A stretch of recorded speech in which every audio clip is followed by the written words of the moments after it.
You think your child is learning how to lie. But the truth is, they're learning when telling the truth is not safe. In this video, you'll see exactly how your reactions train that pattern without you even noticing. You stand there, looking at the homework still untouched on the table. You already know what happened, but you still ask, "Did you finish it?" You know they didn't, but you wait anyway. You want them to say it. They pause for a few seconds, eyes cast downward, and then they say, "Yes." That moment is not about lying. It's about how their brain chooses safety over the truth. And once that pattern starts, it repeats faster than you think. You stand there, looking at the empty pages of a notebook. But then you turn and ask, "Did you finish your homework?"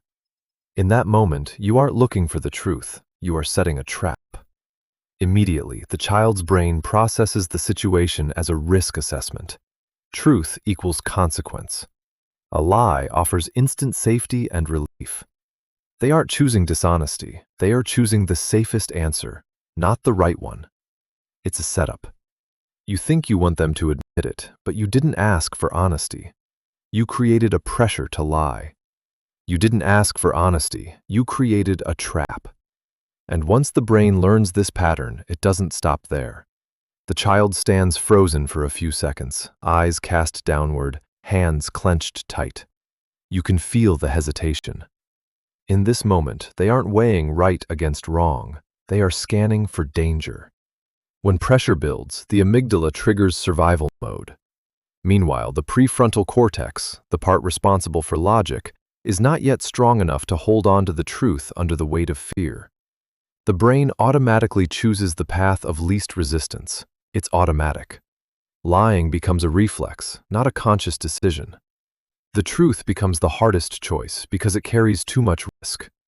You are asking for logic in a moment ruled by fear. You're asking for logic in a moment ruled by fear. And every reaction you give teaches their brain the next move. You just caught them in a lie. Your voice goes up a notch, not screaming, but just enough to create tension. You think you're correcting behavior, but you're actually shaping a strategy. The child's brain remembers the outcome perfectly. Truth leads to a strong reaction from you. A lie buys them time and delays that reaction. It works. The nervous system learns a clear lesson. Delaying is safer than being honest. The pattern repeats faster every time. You didn't teach them to lie. You taught them when the truth is unsafe. You didn't teach them to lie.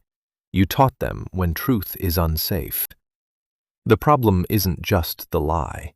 It's what happened right before it. Your child says, "I already did it," even though the notebook is empty. Or they insist, "It wasn't me," when all the evidence points the other way. In this moment, you are only focusing on the words.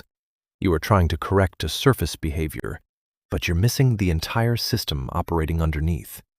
It could be a lack of impulse control, telling a lie just to escape the immediate pressure. Or it could be a lack of self-confidence, hiding because they can't face the feeling of not being good enough. Same behavior, different causes. If you only focus on fixing the lie, you will never build the actual skills your child needs. You're trying to patch a hole on the surface while the engine inside is failing. If you only fix the lie, you miss the system behind it, and then you try to fix it the same way again, one more time. Finally, the child tells the truth. You don't scream, but you sigh, or your eyes show deep disappointment. Even if you stay quiet, they feel it. At that moment, their brain makes a connection. Honesty leads to a bad feeling. The reward system doesn't reinforce the truth. Instead, it registers a new danger signal. That moment matters. Next time, the brain will choose to avoid that feeling at all costs. Lying suddenly becomes the more logical choice for emotional safety. Truth doesn't grow where it feels punished. Forcing honesty will never work the way you think. You say, "Just tell me the truth." You repeat it over and over. You're trying to force the truth out, but you're going the wrong way. Wrong direction. As pressure rises, the brain's defense system spikes. In this state, the child's brain chooses protection over honesty. The harder you push, the less truth shows up. Trust erodes with every demand. You don't get honesty by demanding it. You don't get honesty by demanding it. You get it by changing what the truth leads to. Finally, the child tells the truth about their mistake. You keep your voice steady. You respond without letting the frustration escalate. In this moment, the child's brain begins to form a new connection. Truth leads to safety. Truth leads to connection. A new pattern begins to take shape. That's the shift. They didn't tell the truth because they had to. They told it because it felt safe to. Without this experience, the brain will hold on to its old survival patterns forever.